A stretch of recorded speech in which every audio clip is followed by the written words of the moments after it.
Эми мындан ары автоунаага салык алынбайт. Президент Садыр Жапаров транспорт салыгын жоюп, аны төлөө электердин карызын кечти. Анын ордуна бензиндин ар бир литринен 1 сомдон алына баштайт. Мыйзам 1 январдан тарта күчүнө кирди. Ал негиздүү транспортко болгон салыкты жоюу муктаждыгы келип чыккан. 2025 жылдын 1 январына чейин автотранспортко салык төлөбөй келген жарандарыбызды да салыктан бошотуу боюнча тапшырма бердим. Бул салыктын түрүн төлөбөй жүргөндөр ого эле көп экен. Мамлекет үчүн канчалык оор болсо да баарын кечтик. 2022 жылдын 1 январына чейинки юридикалык жана жеке ишкерлердин болгон карыздарын да кечтик.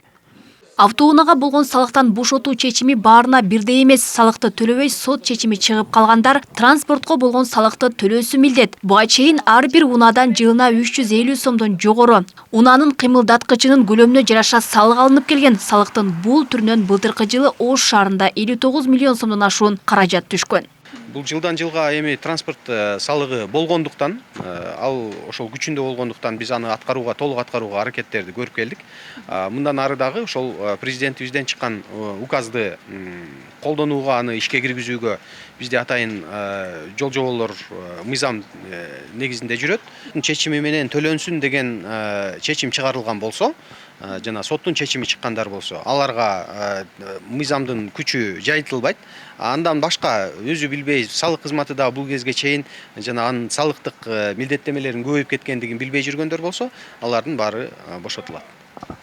Автоунаага салык алынбаганы менен ордуна күйүүчү майдын литрине 1 сомдон төлөм алынат. Андан түшкөн каражат жолдорду оңдоп түзөөгө жумшалат. Мында ким жолдо көп жүрсө көбүрөөк төлөөсү керек болот. Деген менен салыктын бул түрү айдоочулардын нааразычылыгын жаратууда. Анткени такси кылып тиричилигин өткөргөндөргө эсептеп келгенде оор келип калат дешет. Ага катар бардык тармактарда баалардын өсүшүнө алып келерин билдиришүүдө.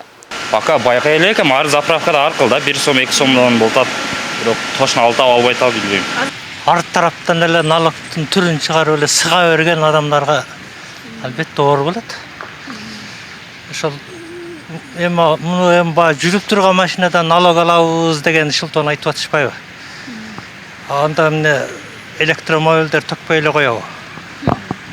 Бул жагы анан кийин биз сааттан кечиребиз да бизче. Так деле төлөнөт го литрине. Буга чейин эле төлөнсө керек дейм да. Анан о кошулганы сәл болбойт. Мына карапайым эле кыйын эле болуп атат. Азыр эми баары эле кымбатчылык болуп атат, өзүңөр билип атасыңар. Өлкөдө 1 миллион 400 миңге жакын унаа катталган. Барган сайын автоунаалардын саны өсүп, мыйзамды кабыл алууга, жолдорду коопсуз абалда кармоо үчүн чыгымдын өсүп жатканы негиз болгон. Талаш тартыш маселе жараткан мыйзам буга чейин коомчулукта дагы кызуу талкууга алынган. Ошондуктан через каждый литр бензина болгондо, ошондо эффективдүү дорожный фондго чөт.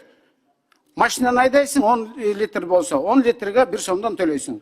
В таком случае двойное налогообложение болбош үчүн транспорт налогун алып салыш керек.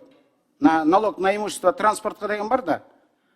Анда двойной болуп атат. За каждый литр бензина плюс еще за транспорт. Кыргызстанда күнүнө 1781 тонна бензин жана 1507 тонна дизель майы сатылат. Жылына республикада 1,4 миллион тонна күйүүчү майлоочу май керектелет. Ал эми күйүүчү майга жыйым салык салуу тажрыйбасы Казакстан, Беларусь, Азербайжан, Грузия жана башка өлкөлөрдө колдонулат. Алмагүлерке Багызы, Адилбек Абдакимов, Ош ТВ.